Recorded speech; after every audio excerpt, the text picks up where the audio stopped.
Hello everyone. তো আজকের আবারও একটা খাবারের ভিডিও নিয়ে চলে এসেছি, মানে রান্নার ভিডিও আর কি। তো আমি গেছিলাম মাসিদের বাড়িতে। মাসিদের বাড়িতে দেখো কতগুলো বিড়াল, 5টা বিড়াল আছে। তো মাসি আজকে ইলিশ মাছ রান্না করবে, তাই বললো একটু ভিডিও করতে। তা আমার মা ভিডিওটা করে দিচ্ছিল। প্রথমে মাছগুলোকে নুন আর হলুদ আর কাঁচা সর্ষের তেল দিয়ে ভালো করে ম্যারিনেট করে রেখে দিয়েছিল।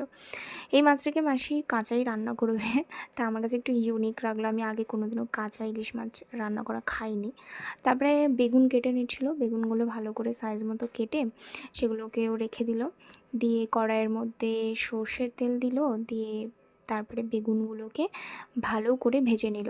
ও, বেগুনের মধ্যে নুন আর হলুদও দিয়েছিল, দিয়ে সেটাকে ভালো করে ভেজে নিয়েছিল, ভেজে নিয়ে রেখে দিল। এরপর মিক্সিতে পেস্ট করে নিয়েছিল কালো সাদা আর কালো সর্ষে, সাদা সর্ষে আর কাঁচা লঙ্কা।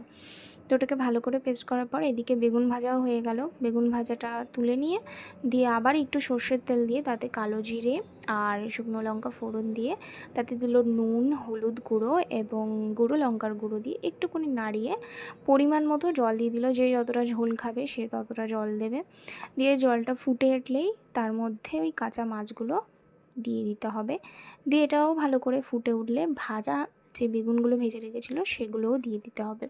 দিয়ে সব কিছু ভালো করে একদম ভালো করে ফুটে উঠলে তার মধ্যে সর্ষে পেস্টটা দিয়ে দিতে হবে। এই সর্ষে পেস্টটা দিয়ে কিছুক্ষণ ঢাকা দিয়ে যতক্ষণ না হয় কাঁচা গন্ধটা চলে যায়, কাঁচা গন্ধটা চলে যাওয়ার পর ব্যাস, ঢাকনা খুললে রেডি। তো তোমরা অনেকেই আমার ভিডিও দেখো কিন্তু চ্যানেল সাবস্ক্রাইব করো না, প্লিজ চ্যানেলটা সাবস্ক্রাইব করে দাও।